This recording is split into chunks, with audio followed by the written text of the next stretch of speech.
Isa na siguro sa mga pinakamagandang biyaya ng may kapal para sa mga kababaihan ay ang pagkakaroon ng kakayahang magluwal ng panibagong buhay sa mundo. Pero paano kung ang batang dadalhin mo ng 9 na buwan ay hindi naman pala para sa iyo kundi para sa ibang tao? Ikaw, kakayanin mo bang ipahiram ang iyong sinapupunan para sa batang hindi naman para sa iyo? Sa buhay, kapag may mga taong tingin natin ay nagiging pabigat na sa atin, ay kailangan na natin silang bitawan para makapagpatuloy tayo sa landas na ating tinatahak. Pero minsan kapag pinagtripan tayo ng kapalaran, ang taong ating pinakawalan ay muling bumabalik sa ating buhay. Anong gagawin mo kung ang taong matagal mo nang kinalimutan ay bigla na lang bumalik sa hindi inaasahang pagkakataon? Yan ang problema ngayon ng letter sender natin sa araw na ito na si Pearl. Sino ba ang taong kanyang pinakawalan? At ano ang naging parte nito sa kanyang buhay? Yan ang dapat nating alamin at kung bakit tinawag na hiram na ina ang ating letter sender sa mga kwento ng pag-ibig, buhay at pag-asa. Dito lamang sa nangungunang Barangay Love Stories. Dear Papa Dudut, bago ang lahat ay gusto ko lang muna kayong batiin ng isang magandang araw. Sana po ay nasa maayos na kalagayan pa rin tayong lahat, lalo na ngayon na patuloy pa rin tayong nasa ilalim ng pandemic. Tawagin niyo na lamang po akong Pearl, 35 years old at isang pediatrician dito po sa Bulacan. Ipinadala ko po sa inyo ang kwento ko para naman may bahagi ang kakaibang storya ng buhay ko na umikot sa aking nakaraan at sa parehong buhay ng aking kapatid at ng kanyang asawa. Magsisimula po tayo sa taong 1999, ang taon kung kailan kami unang nagkatagpo ng aking first love na si Michael. Third year high school ako noon at isang transferee, samantalang 4th year high school naman si Michael. Magkatabi lang noon ang advisory class namin ni Michael kaya naman halos araw-araw kaming nagkakasalubong noon sa hallway. Aaminin ko, Papa Dudut, na mabilis ako nagkaroon ng crush kay Michael. Siya kasi yung typical na school heartthrob. May itsura, malinis, maputi, cool at higit sa lahat ay matalino rin. Unang tingin ko pa lang sa kanya ay malalaman mo ng anak mayaman siya. Siya yung tipo ng estudyante na kapag naglalakad siya kasama ng mga kaibigan ay siya ang nasa gitna at sinusundan. Siya ang bida, siya ang leading man. Sa mga kabataang artista ngayon ay mayahalin tulad ko siya kay JD Dumagoso sa GMA. Sa katunayan ay medyo may pagkakahawig din sila ng konti. Papadudot, patapos na noon ang school year nang magsimulang ipakita sa akin ni Michael na natitipuhan din pala niya ako. Naging sentro kami noon ng panunukso at panunudyo, lalo na't pareho rin namang kaming kinikilig tuwing pinapares kaming dalawa ng mga kaklase namin. Hindi nagtagal ay sineryoso na ni Michael ang mga biruan at sinimulan na niya akong ligawan. Papadudot, masyado pa noon akong bata para pumasok sa relasyon. Wala pa akong alam sa mga pag-ibig na yan kaya hindi ko siya noon sinagot. Pero matyaga si Michael. Patuloy pa rin niya akong niligawan hanggang sa napa-oo niya ako.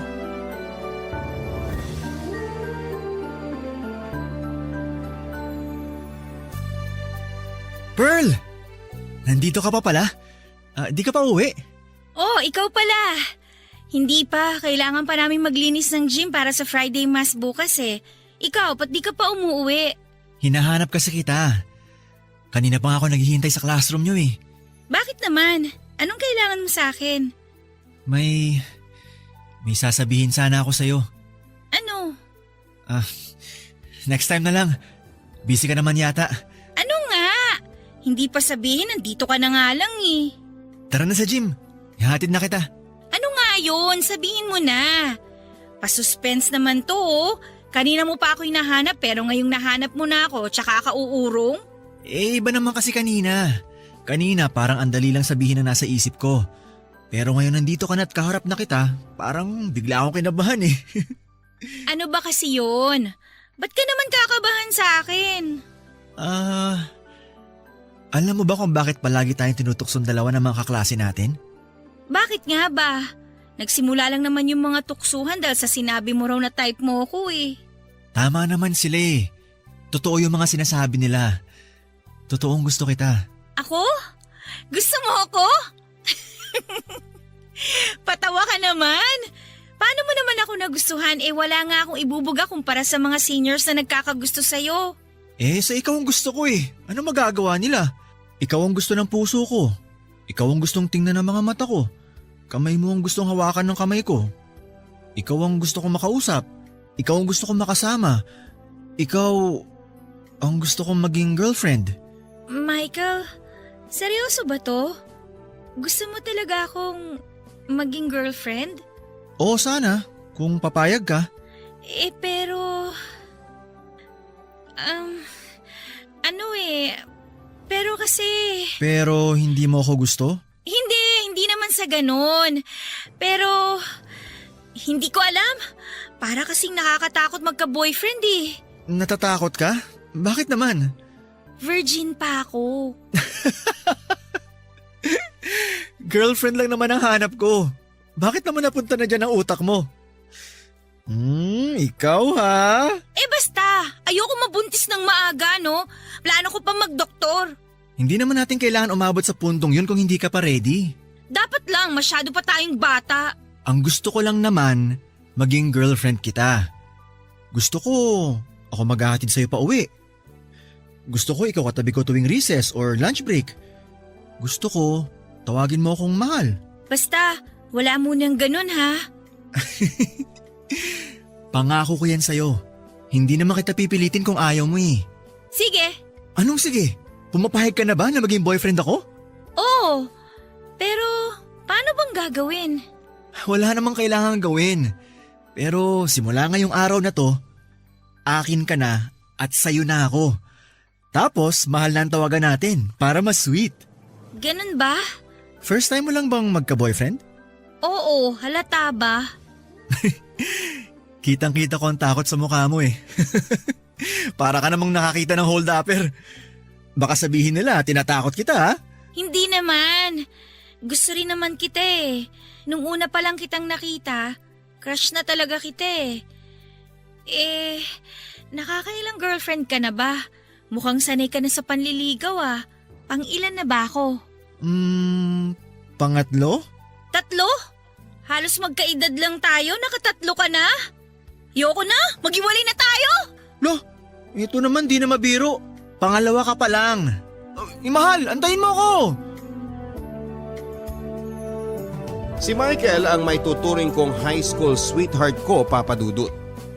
Ang relasyon naming nagsimula sa puppy love ay tumagal at mas tumibay pa hanggang sa pareho kaming makapagtapos ng high school. Sa pagtungtong namin ng college ay doon nasubok ang tatag ng relasyon namin ni Michael. Sa Manila siya nag-aral ng communication arts samantalang ako naman ay mas piniling sa Baguio kumuha ng medicine. Doon po kasi nagtapos ang nanay ko na isa na ngayong cardiologist at gusto kong sundan ang mga yapak niya. Sa pagpili pa lamang ng eskwelahan ay nagkaroon na kami ng kaunting tampuhan ni Michael. Gusto niya kasi na sa paaralan kung saan siya nag-aaral niya ako gustong mag-enroll para hindi na kami magkalayo pa. Ang problema nga lang ay bago pa man naging kami ay matagal ko na po talagang planong mag-aral sa Baguio. Bata pa lamang kasi ako ay palagi ko nang naririnig sa nanay ko kung papaanong ang college life niya ang isa sa mga pinaka-exciting and unforgettable moments sa buhay niya. At gusto ko ring maranasan yon. Isa pa ay marami na siyang koneksyon sa Baguio. At palagi pa niya akong ibinibida sa mga kakilala niyang doktor na ang ilan ay professor na rin sa Baguio. Nagtampo man noong una. Sa huli ay pinayagan din naman ako ni Michael na sa Baguio mag-aral. Naging madali ang unang 2 taon ng buhay ko sa kolehiyo. Nagkaroon ako ng mga bagong kaibigan at kakilala. Mabilis din ako nakapag-adjust kahit na mag-isa lamang akong nakatira sa Baguio. Samantala sa relasyon namin ni Michael Papadudut ay medyo nahirapan kami sa bagong setup namin. Malimit din kasi ako noong umuwi at halos once a month na lang kami noon kung magkita ni Michael. Hindi naman naglaon ay nasanay din kaming dalawa at agad naman kaming nakagawa ng paraan para maipagpatuloy ang relasyon namin. Kaso nga lang Papadudut ay hindi biro ang kinuha kong kurso. Kinain nito ang bawat oras at araw ko. Kinailangan nito ng buong atensyon at concentration ko na kapag hindi ko ito sineryoso ay talagang babagsak ako. Doon na po ako nagsimulang mawalan ng oras para kay Michael nang hindi sinasadya.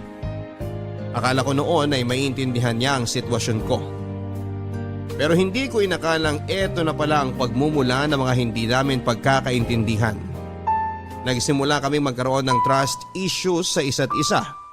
Nahirapan na kaming pagsabayin ang relasyon at pag-aaral namin sa puntong palagi na kami noong nag-aaway.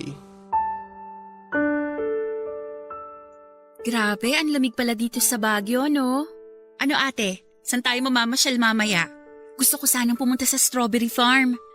Sandali lang, hindi ko matawagan si Michael eh. Bakit? Nag-aaway na naman ba kayo? Nagtatampo na naman ang loko. Di ko daw kasi sinasagot yung tawag. Ba't kasi hindi mo sinagot? Busy nga ako kanina.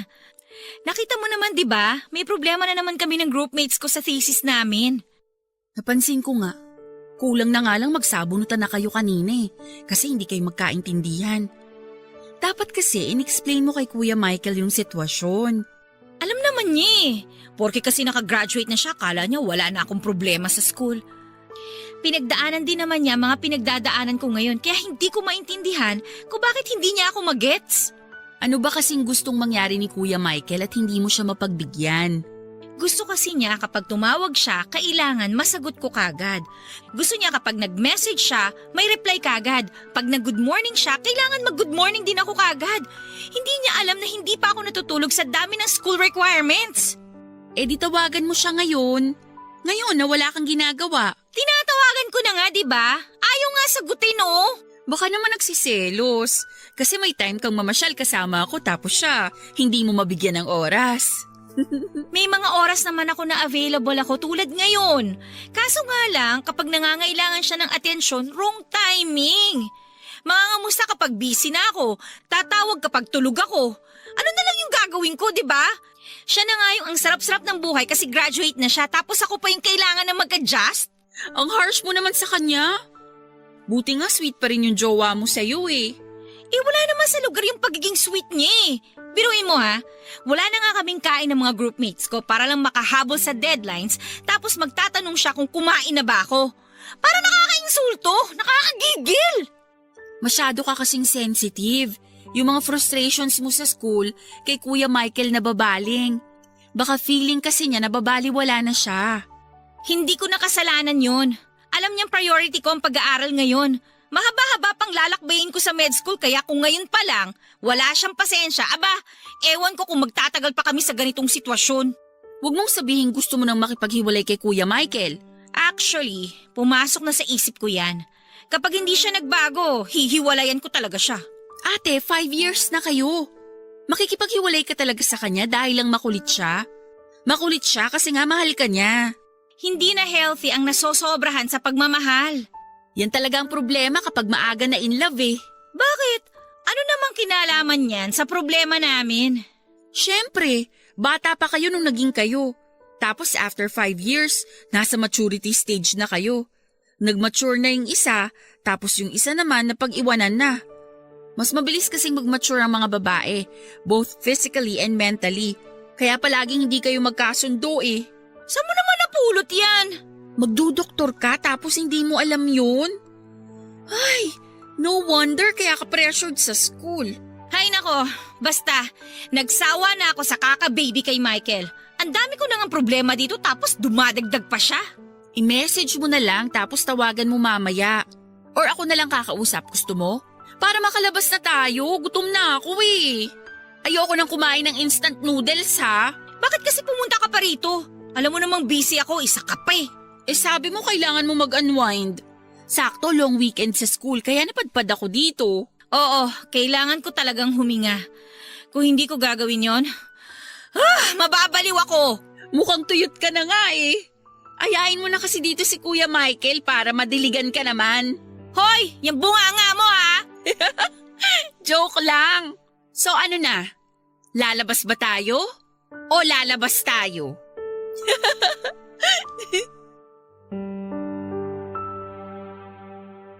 Papadudot, maliban sa pagiging kapatid ay parang best friend na rin ang turing ko kay Patricia.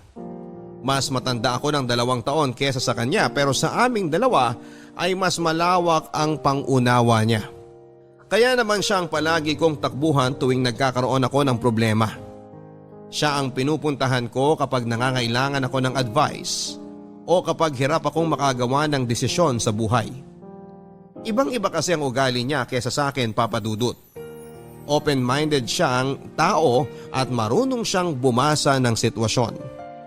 Matalas din ang bibig kapag alam niyang ako ang may pagkukulang o ako ang nagkasala. Walang preno ang bunganga niya kapag sinimulan na niya akong pangaralan kahit na ako ang ate niya. Sabi nga nila, age is just a number, dahil kahit 20 anyos na ako noon ay mas mature pa kesa sa akin si Patricia kung mag-isip. Papadudot, pagtungtong ko ng senior year ay mas lalo pa akong naging busy sa pag-aaral. Ni hindi ko na noon magawang kumain sa dami ng mga requirements at reviews na kailangan kong gawin.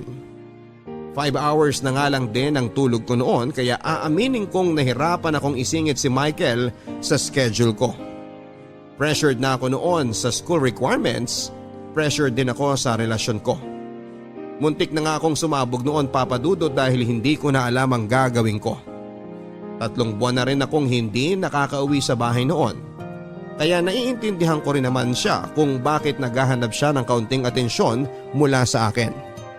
Dahil kulang ang ibinibigay kong effort sa relasyon namin ni Michael ay siya na mismo ang pumuno ng kakulangang yon. Kasagsagan noon ang final exam namin, Papadudot, nang bigla akong isurpresa ni Michael. Lumuwas siya ng Maynila para siya na mismo ang makipagkita sa akin sa Baguio dahil nami-miss na raw niya ako. Ang naging problema nga lang, Papadudot, ay wrong timing lang talaga ang pagdating ni Michael dahil ng mga panahong yon ay mas priority ko ang pagre-review. Hindi ko siya nabigyan ng oras at hindi ko naibigay ang atensyong gusto niyang makuha. Dahil dito ay nagkaroon kami ng matinding awayan. Gawa na rin siguro ng halo-halong emosyon ay sumabog na ako, Papadudot. At isang desisyon ang nagawa kong nagpabago sa parehong buhay namin ni Michael. Papadudot, nakipaghiwalay po ako kay Michael. Punong-puno na po ako noon sa mga reklamo niya na parang batang hindi mabigyan ng candy ng kanyang nanay. Alam naman po nating lahat na ang mga huling taon ng kolehiyo ang isa sa mga pinakakritikal na panahon sa pag-aaral, kaya nawala na po ako ng choice kundi tapusin na lamang ang mahigit 5 taong relasyon naming dalawa. Wala talagang lugar ang pag-ibig noon para sa akin dahil priority ko ang studies ko.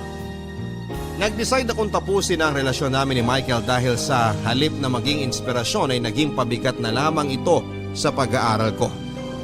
Pareho kaming ma-pride ni Michael at hindi niya pinaglaban ang relasyon namin at ako naman ay pinanindigan ko ang naging desisyon ko.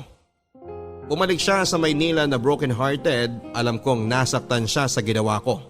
At maging ako naman noon ay nalungkot din noong hiwalayan ko siya. Pero katulad nga ng sinabi ko ay wala pang lugar ang emosyon na yon sa isip ko dahil sobra pa akong tutok sa pag-aaral noon. Ni hindi ko nga po agad nalaman na lumipad na pala papunta ng Australia si Michael.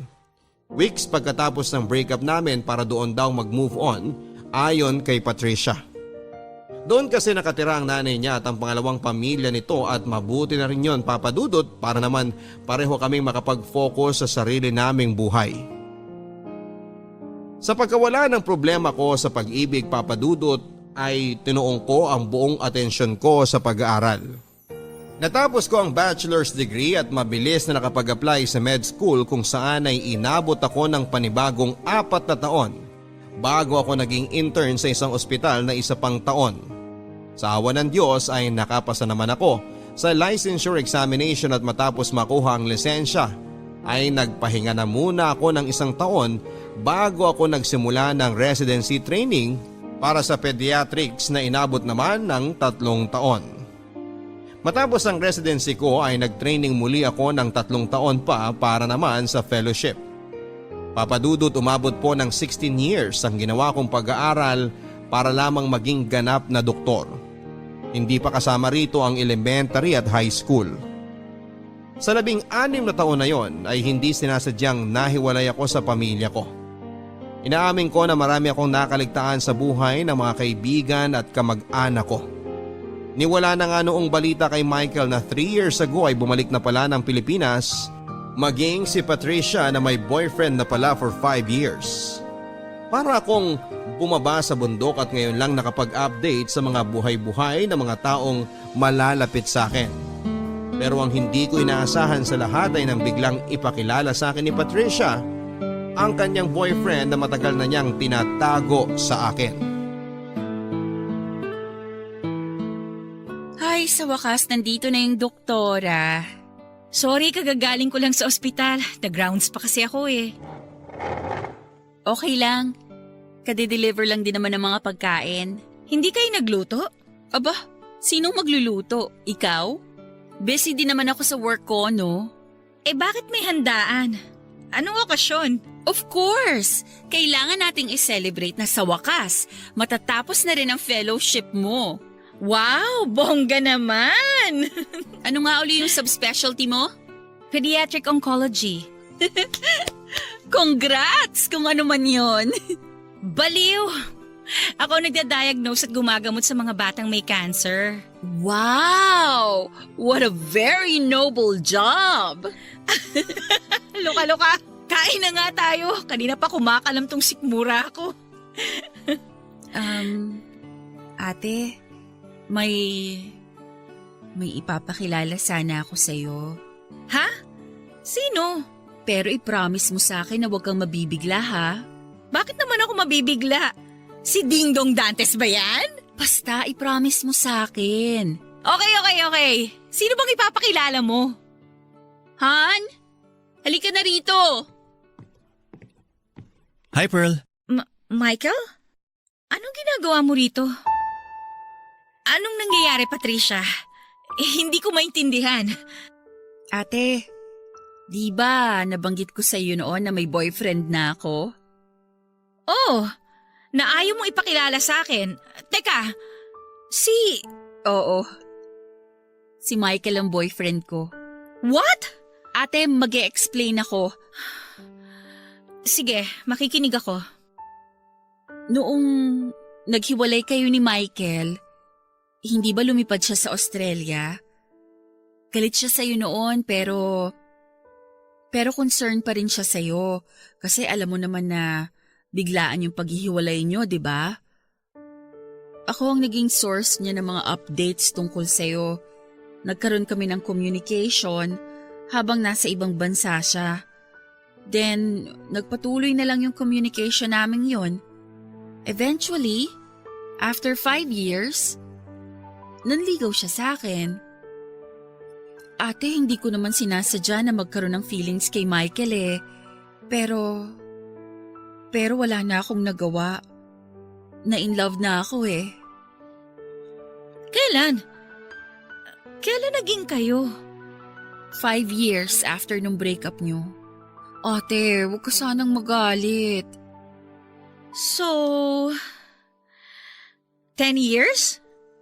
10 years na kayong magkarelasyon nang hindi ko alam? Paano nangyari yun? Ate, maraming nangyari noon habang busy ka sa pag-aaral. Oo, sinagot ko si Michael, pero nagkahiwalay din kami after 3 years. Tapos last 2015, nagkabalikan ulit kami.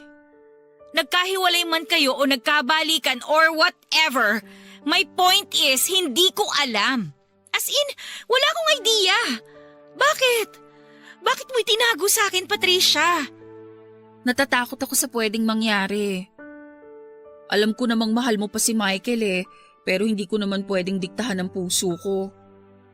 Mahal ko na talaga siya noon.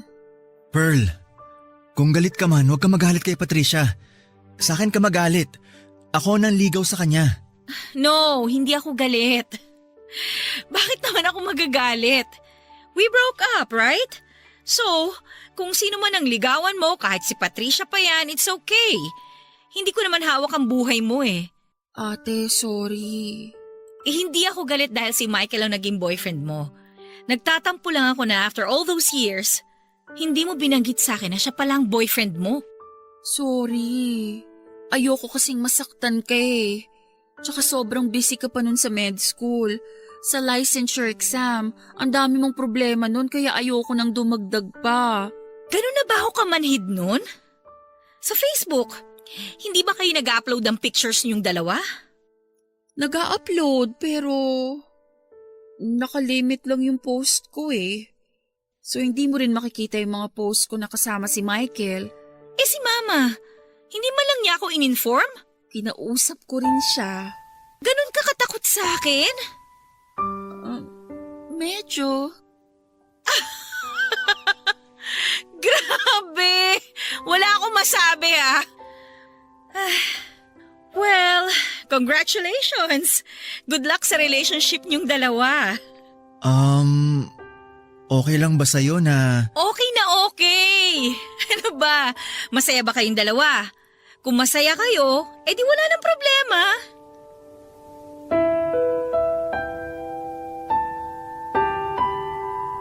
Papadudot, sa totoo lang ay sobrang awkward ng muling pagkikita namin ni Michael. Hindi naging maganda ang paghihiwalay naming dalawa, kaya noong muli kaming nagkita ay hindi ko alam kung paano ko pa siya i-approach. Wala kaming naging closure. Ni hindi ko alam kung galit pa ba siya sa akin dahil sa nangyari o kung nakapag-move on na ba siya sa relasyon namin. Wala akong alam. Sobrang daming katanungan ang tumatakbo sa isipan ko noon ng mga panahong yon. Mas lumala pa ang sitwasyon noong malaman kong si Patricia na nga ang bago niyang girlfriend. Sa dami ng babaeng pwedeng ipalit sa akin ay bakit ang kapatid ko pa? At sa dami ng pwedeng i-boyfriend ng kapatid ko ay bakit ang ex ko pa? Pero katulad ng isang supportive na kapatid ay ipinakita ko sa dalawang suporta ko kahit na sa loob-loob ko ay medyo naapektuhan ako, Papadudot.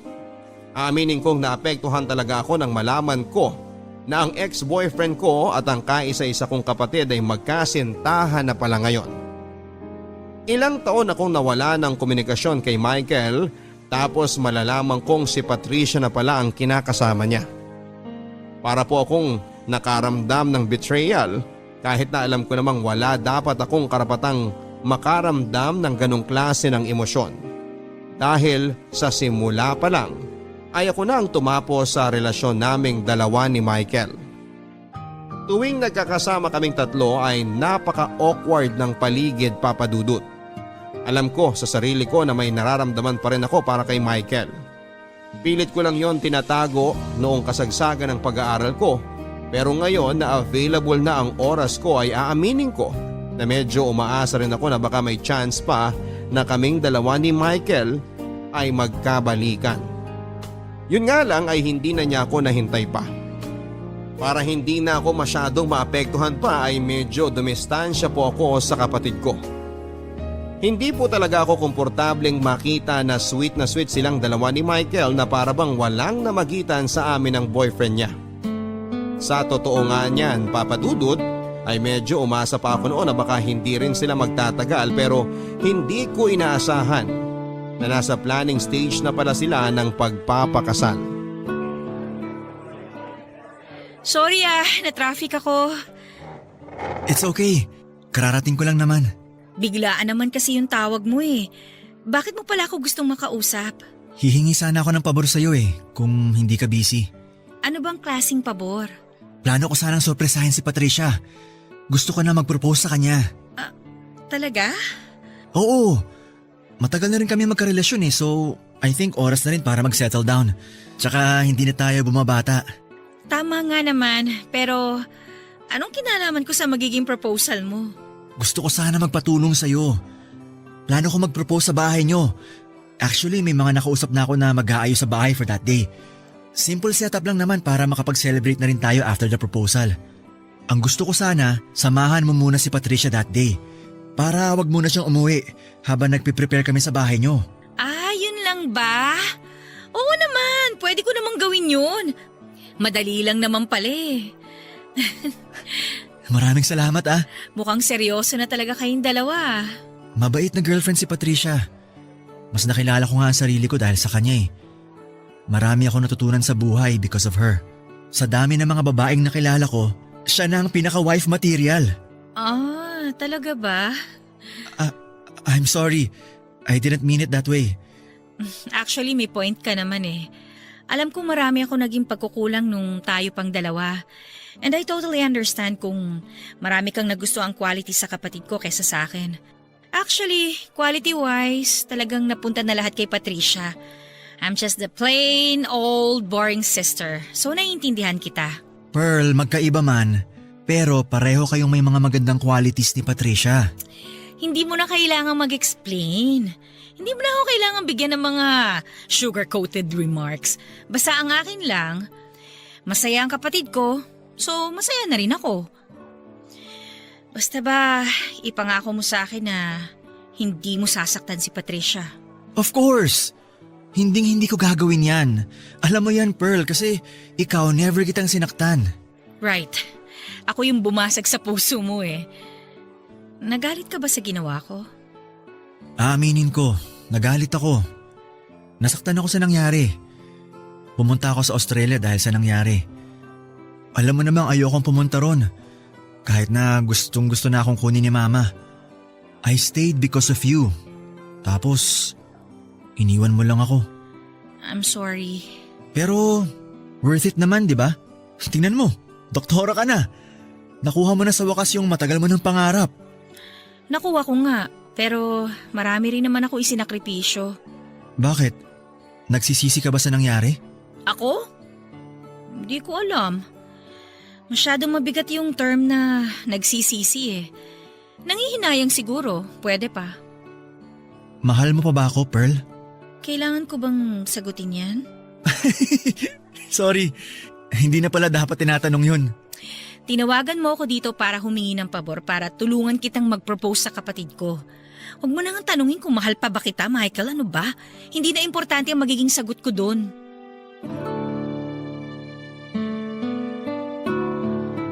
Sa tulong ko, Papa Dudut, ay naging successful ang surprise proposal ni Michael kay Patricia. Magsisinungaling ako kung sasabihin kong hindi ako nakaramdam ng inggit nang makitang masaya na sa isa't isang dalawa. Pumasok din sa isipan ko ang tanong na kung hindi ko kaya hiniwalayan si Michael noon ay sa ganito rin kaya kami hahantong. Sa isang proposal kung saan ay tatanungin din ako ni Michael kung gusto ko ba siyang pakasalan at sasagot naman ako ng oo. Kung nangyari yon ay sigurado ako na ang saya-saya ko ngayon. Siguro ako ngayon ang engaged, kaso hindi. Nandoon ako ng panahong yon sa gilid nakahawak ng cellphone upang kunan ng video ang memorable moment nilang dalawa habang lihim na naiinggit sa pagmamahala ng kapatid ko at ng ex-boyfriend ko. Papadudot, maituturing na ba akong masamang tao kung lihim kong hinihiling na sana ay hindi mag-yes ang kapatid ko? Siguro nga dahil pinagkakaitan ko sila ng kasiyahan. Sa sumunod na taon ay nagpakasal na sina Michael at Patricia. Sobrang bongga ng kasal, Papadudot, na sa tingin ko ay aabot ng mahigit 1.5 million ang nagastos nila. May kaya kasi ang pamilya ni Michael. Sa Australia nakatira ang nanay niya samantalang may sarili namang negosyo ang tatay niya. Bukod dito ay nagtatrabaho bilang marketing associate si Michael samantalang accountant naman si Patricia. Kaya hindi nakapagtataka kung bakit kaya nilang umupa ng 3 floor ng hotel para sa kasal nila at magkaroon ng malaking reception. Siyempre, Papadudot, ako ang tumayong maid of honor ni Patricia. Ayos lang naman sa akin yon dahil nang panahong yon ay medyo tanggap ko na hindi para sa akin si Michael. Kung ano man ang nararamdaman ko sa kanya ay pilit ko na lang itong ibinaon sa limot dahil hindi na para sa akin ang puso niya. kundi pagmamay-ari na ito ng kapatid kong si Patricia. Pagkatapos ng kanilang kasal at 3 weeks na honeymoon sa Italy ay bumukod na sa amin ang bagong kasal. Pareho pa rin kasi kami noong nakatira ni Patricia sa bahay ng magulang namin, kaya nakahinga ako nang lumipat na sila ng tirahan. Kahit doktora na ako noon, Papa Dudut, ay hindi pa ako stable noon, kaya huwag niyo akong sisihin kung bakit sa nanay ko pa nakatira. Dahil kalahati ng taon ko ay ginugol ko sa pag-aaral. Anyway, pagkatapos ng 2 taon kung saan ay inaasahan ng magkakaroon ng panganay na anak sina Michael at Patricia, ay isang masamang balita ang natanggap namin mula sa kanila. Hirap palang magbuntis si Patricia. Papadudot, bilang kapatid ay trabaho ko ang i-comfort si Patricia sa pinagdadaanan niyang problema. Siguro ay oras na rin para ako naman ang maging sandalan niya na ngayon ko lang na-realize ay hindi niya malimit na ginagawa. Doon ko lang napagtanto, Papadudot, na hindi ako ang takbuhan ni Patricia kapag may problema siya. At napansin ko rin na hindi siya gaanong nagsishare masyado sa akin ng problema. Hindi katulad ko na open book ako kay Patricia. Alam niya lahat ng sikreto ko, lahat ng baho ko. Hindi ko alam kung dahil ba masyado akong marupok at dependent. Samantalang independent naman si Patricia at kayang tumayo sa sariling paa ng mag-isa. Matagal na raw nilang alam na mag-asawa ang kondisyon ni Patricia, pero ngayon lang nila ito ipinaalam sa mga malalapit nilang kamag-anak. Nung una ay plano sana nilang mag-ampon ng bata, pero ayon kay Michael ay gusto raw niyang magkaroon ng anak na nanggagaling mismo sa kanilang dugo. Kaya naman sinubukan pa rin nilang bumuo ng anak sa pag-asang makakatanggap sila ng milagro. Pero maila pa rin ang kapalaran sa kanila. Isa sa mga naisip nilang solusyon para magkaroon ng anak ay ang surrogacy, kung saan ay kukuha sila ng isang surrogate mother na magdadala ng kanilang anak. Papadudot, mahal ang bayad ng isang surrogate mother at maliban dito ay mahal din ang procedure. Milyon ang kailangan nilang bayaran para sa compensation, healthcare cost at pati na rin sa mga legal fees. Hindi pa dito kabilang ang ilang pang gastusin na kakailanganin ng surrogate mother. Ang napagkasunduan nila Michael at Patricia para makatipid sa gastusin ay ang gawin akong surrogate mother. Opo, Papadudut, sa dami ng pwedeng maging surrogate mother ay ako ang napili nilang kumarga ng kanilang magiging anak.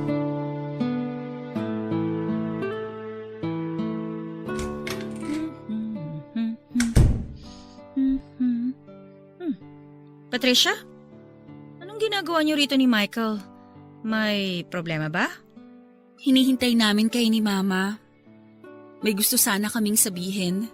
I think nasa klinik pa si Mama eh. Mamaya pa uwi yun. May nangyari ba? May bad news kami ni Michael eh. Ano nangyari? Kanina pa ba kayo rito?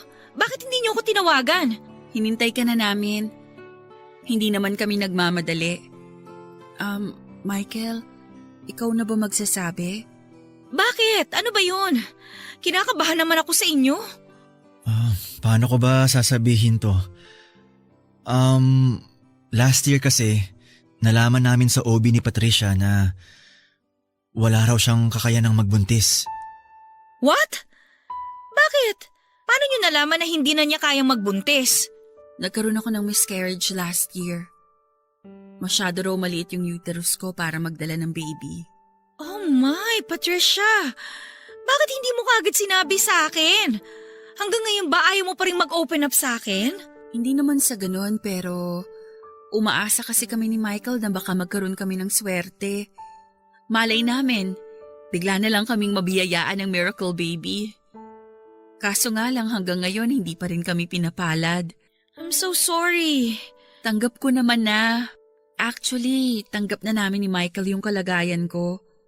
Tsaka in this day and age naman, marami ng medical procedures na pwede maging option para makabuo pa rin kami ng baby. Oo, tama yan. In vitro fertilization, successful yan. Kailangan nila maghanap ng surrogate mom. Actually, naisip na rin namin yan.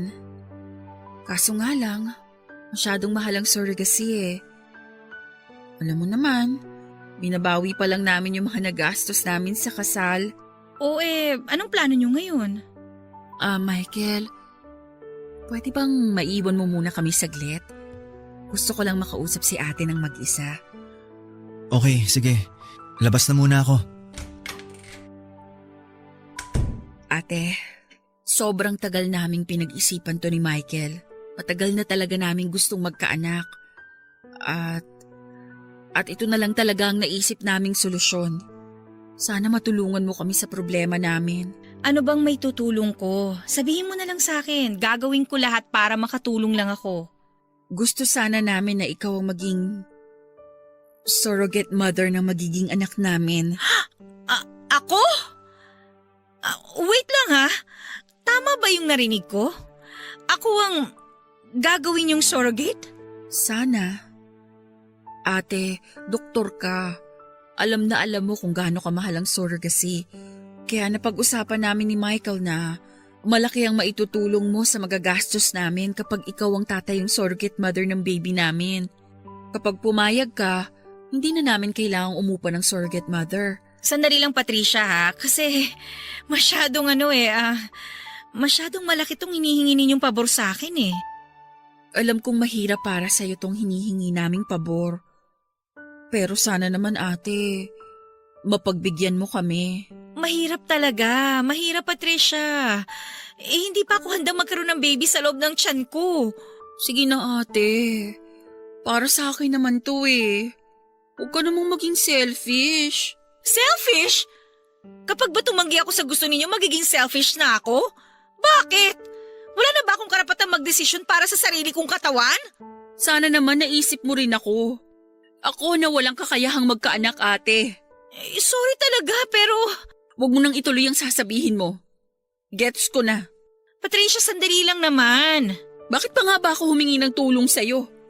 Alam ko naman sa simula pa lang ganito ang mangyayari. Ano bang ibig sabihin yan? Patricia, sandali lang! Ate, tuwing nangangailangan ka ng tulong, ako ang lagi mong tinatakbuhan. Nandyan ako palagi kapag hindi mo alam ang ginagawa mo. Ngayong ako naman ang nangangailangan ng tulong, hindi mo ako matutulungan? Tapos nagtataka ka kung bakit nagtatago ako ng sikreto sa'yo? Ngayon alam mo na ang sagot. Patricia!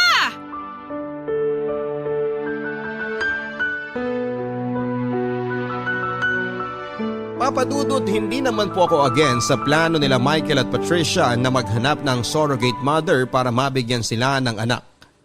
Pero hindi naman din po ako papayag na ako ang maging surrogate mother nila. Masakit na nga po sa akin na sa kapatid ko napunta ang lalaking minamahal ko. Ako pang tumayo nilang maid of honor tapos gusto pa nila ako ngayon na ako ang magdadala ng magiging anak nila. Tumanggi po ako papadudod sa hinihiling na pabor sa akin ni Patricia. Never pang pumasok sa isipan ko ang maging isang ina. Not to mention ang mga anak ng hindi naman magiging akin. Hindi basta-basta ang hinihiling sa akin nila Michael at Patricia. Nangangailangan ito ng matinding paghahanda mentally, physically at maging emotionally kaya hindi po ako pumayag. Dahil sa ginawa kong pagtanggi papadudot ay ako ang lumalabas na masama hindi lang sa mga mata nila Patricia kundi maging sa mga kamag-anak ko. Para bang ako ang naging kontrabida sa buhay nila dahil ako ang naging dahilan kung bakit hindi nila makuha ang kaligayahang kanilang inaasam. At dahil sa nangyari ay nagkaroon ng lamat ang relasyon namin ni Patricia. Ilang buwan din kaming hindi nag-usap. Sa bawat paglapit ko sa kanya ay lumalayo siya. Wala naman akong karapatang magreklamo dahil ang lahat ng simpatya ay na kay Patricia. Pakaramdam ko noon ng mga panahong yon ay tila ba wala akong kakampi. Ni hindi ko mailabas ang hinanakit ko. Hindi ko maintindihan kung bakit parang hindi nila makuha ang punto ko. Ni hindi man lang nila maintindihan ang nararamdaman ko. Sa puntong yon papadudot ay pinagsawalang bahala ko na lamang ang emosyon ko. At sa huli pumayag na lamang akong maging surrogate mother ng magiging anak nila Patricia at ni Michael.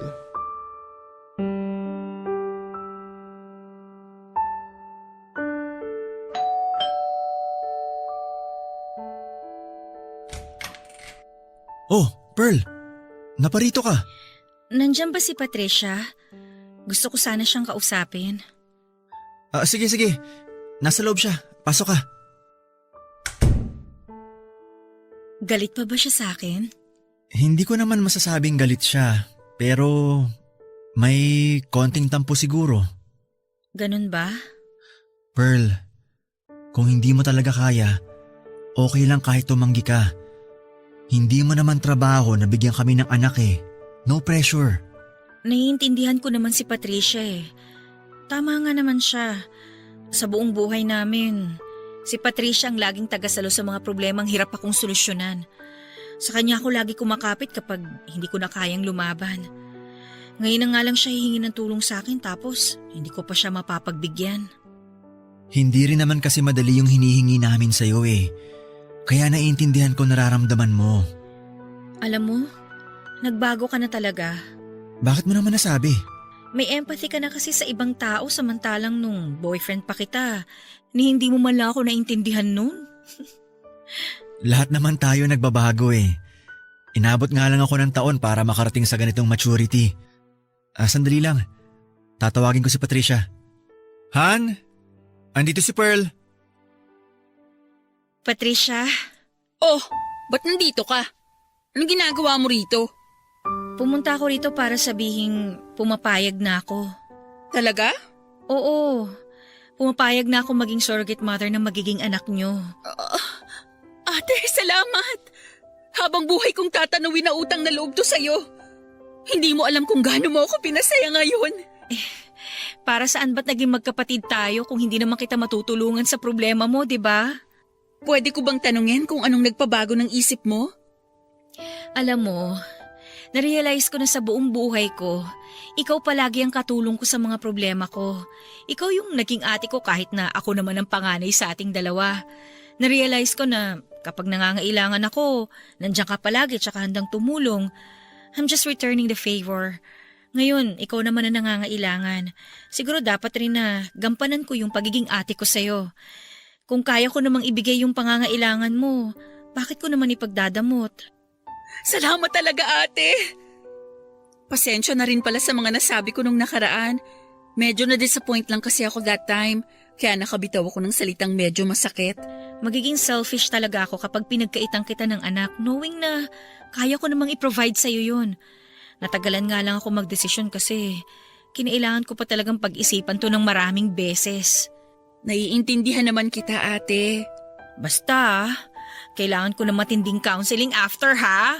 Alam mo namang madali akong ma-attach sa mga bagay-bagay at weakness ko talaga yung mag-move on. Oo, ate, kami nang bahala dyan. Required din naman sa atin na dumaan ng counseling para sa emotional at mental state ng both parents at ng surrogate mother. Ay, good luck sa atin. May naisip na ba kayong pangalan sa baby kung sakali? Meron na. Asher, na ibig sabihin sa Hebrew, blessing. Talaga? Sa lalaki. Paano naman kung babae? May naisip na rin kami pag babae. Papangalanan namin siyang Aya, na miracle naman if translated in Arabic. Nag-research talaga kayo ha? Oo, sobrang tagal na talaga naming pangarap ni Michael na magkaanak eh. At sa wakas, maaabot na rin namin yon dahil sa'yo. Maraming salamat, ate.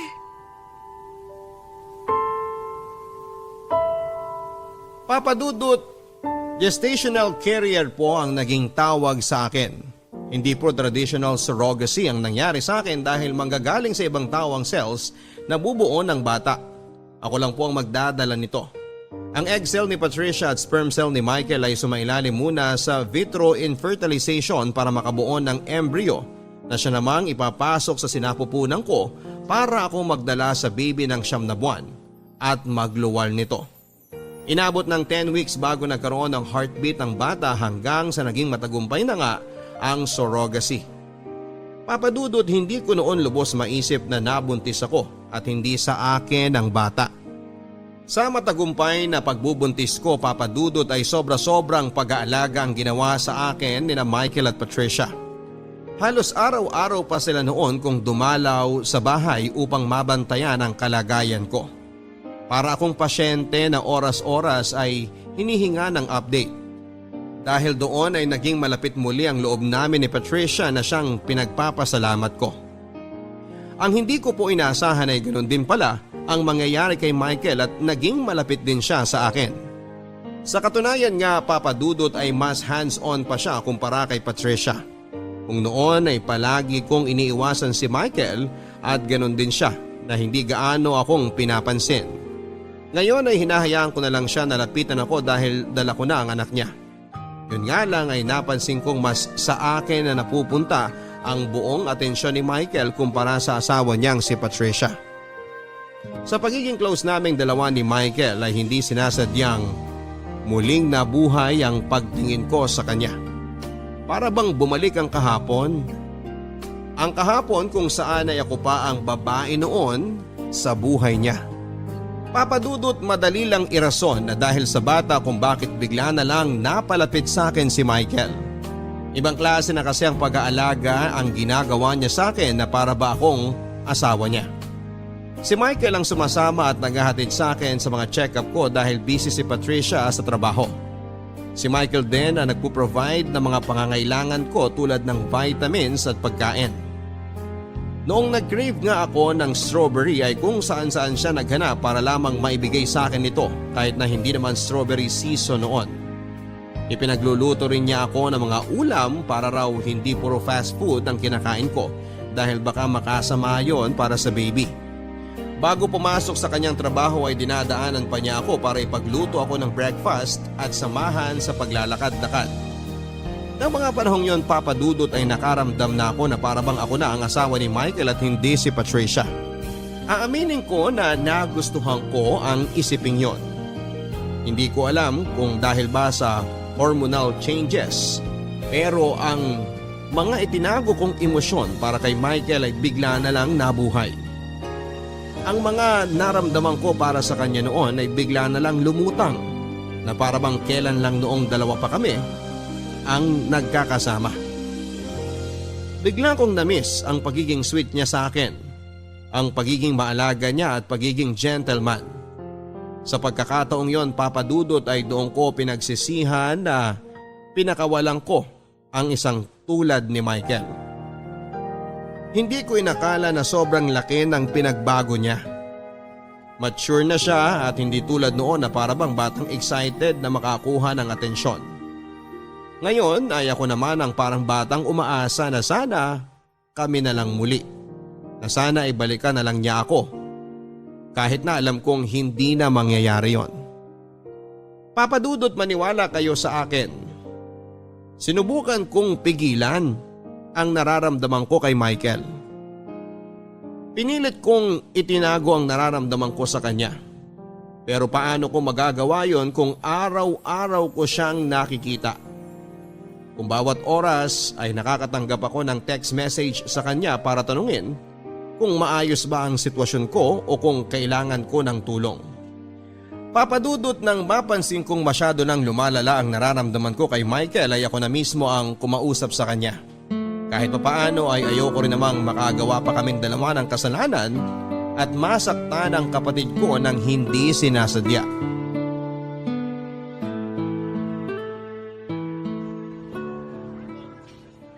Ma, maglalakad-lakad lang ako sa labas, ha?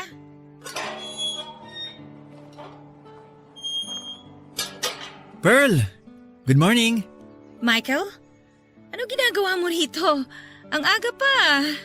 Nag-grocery ako kahapon eh. Naparami ako ng bili ng prutas. Naisip ko na idaan na lang sa itong iba bago ako pumasok sa trabaho. Nagabala ka pa? Hindi mo na kailangan gawin to. Kaya ko naman ng sarili ko eh.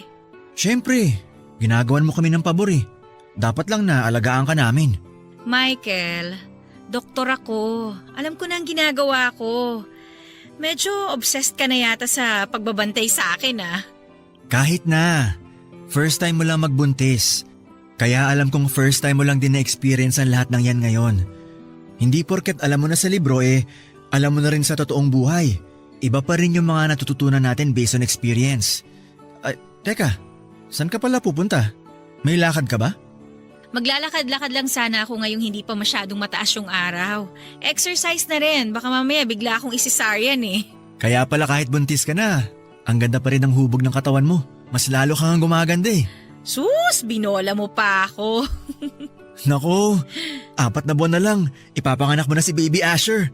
Excited na kami ni Patricia. Ako rin naman excited na. Hindi ka ba natatakot o kinakabahan? Syempre, may konting ka ba? Di naman birong mga anak, no? Sabi nga nila, ang mga nanay daw, nasa hukay ang isang paa tuwing manganganak. Kaya nga ginagawa ko lahat para maging healthy si baby tsaka maging successful yung delivery ko eh. Gusto mo bang samahan kitang maglakad? Akala ko ba papunta ka na sa trabaho? Maaga pa naman eh. Wala pang tao sa opisina ngayon. O sige, para may kausap din ako. May gusto rin sana akong sabihin sa'yo eh. Ano yun? Napapansin ko kasi na sobra-sobra na yung binibigay mong atensyon sa akin. Mas marami pa yatang oras ang naibibigay mo sa akin kumpara sa asawa mo eh. Natural lang yun. Kasi 'di ba, promise nga namin ni Patricia na kami na ang bahala sa'yo. Pero hindi na normal ang nangyayari. Kung ituring mo ko, parang ako na ang asawa mo eh. Kailan ba naging normal ang sitwasyon natin? Dala-dala mo ang anak ng kapatid mo. Doon pa lang, hindi na normal ang nangyayari sa atin. Ang akin lang naman, sana wag mong hatiin ang atensyon mo kay Patricia para lang sa akin. Maiintindihan naman niya siguro yun. Pero ako hindi. As much as possible, ayoko sana magkaroon ng emotional attachment sa kung ano man ang nangyayari sa atin ngayon. Paano pag nasanay na akong palagi ka nandyan sa tabi ko?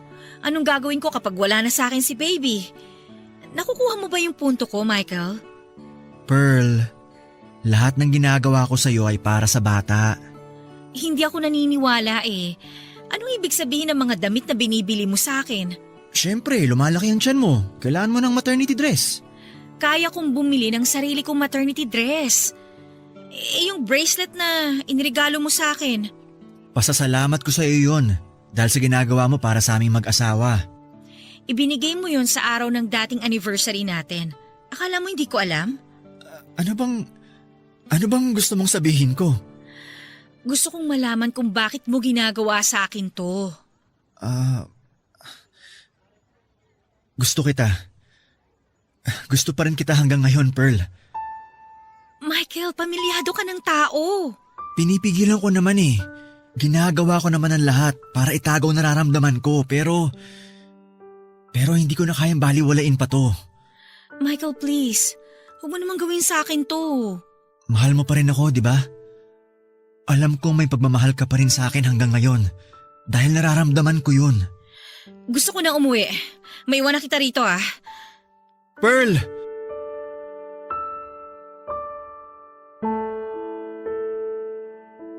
Pero matapos ang mga revelasyong narinig ko mula kay Michael, ay doon ko na-realize na hindi na maganda itong mga nangyayari. May gusto pa rin ako kay Michael at ganon din siya na may gusto pa rin pala sa akin. Ang problema ay kasal na siya sa kapatid ko at higit sa lahat ay ako ang may dala sa anak nila. Sobrang gulo ng buhay namin ng mga panahong yon, Papa Dudut. Buntis ako at hindi ko rin makontrol ang mga lumalabas na emosyon ko noon. Hirap man ay pinilit kong maging profesional. Pinaghiwalay ko ang trabaho ko bilang surrogate mother at ang emosyong nararamdaman ko para kay Michael. Mabilis na lumipas ang 9 na buwan at matagumpay kong naipanganak ang panganay na anak nila Michael at Patricia. Papadudot, nang mawala sa akin si Asher ay aaminin kong nagkaroon ako ng attachment issues. Nung una ay hindi ko naman talaga itinuturing na anak si Asher dahil technically ay hindi ko naman talaga siya anak. Pero nang kunin na sa akin ang bata ay para bang nagkaroon ako ng separation anxiety.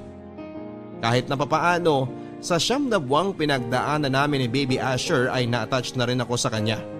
Kaya masakit din na mawala siya sa akin.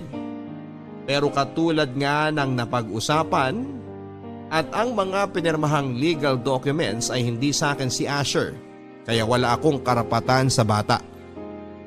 At dahil sa nangyari, Papa Dudut, ay nagpakalayo-layo na muna ako para makapag-move on. Kumuha ako ng sarili kong apartment para makalayo mula sa pamilya ni Michael. Malaking tulong na rin ito sa akin para maalis ko na rin ang muling nabuo na pagmamahal ko para sa asawa ng kapatid ko. Nag-focus na lamang ako sa trabaho at pansamantalang dumistansya mula sa pamilya ko. Ang kaso Papa Dudut ay ang tukso mismo ang lumalapit sa akin. Kahit dapat ay wala na kaming koneksyon ni Michael dahil wala na sa akin ang bata ay nakakatanggap pa rin ako ng pangungumusta mula sa kanya. Pilit niya akong hinahabol, Papa Dudut, at walang kaalam-alam si Patricia sa ginagawa ng kanyang asawa. Nang minsang bisitahin niya ako sa apartment ko ay doon na po ako nakagawa ng kasalanan. Hindi na po ako nakaiwas sa tukso. Nagpaubaya na lamang kami sa dikta ng mga puso naming naghiwalay mahigit 1 dekada na ang nakakalipas. Nang gabi pong yon ay may nangyari sa pagitan namin ni Michael.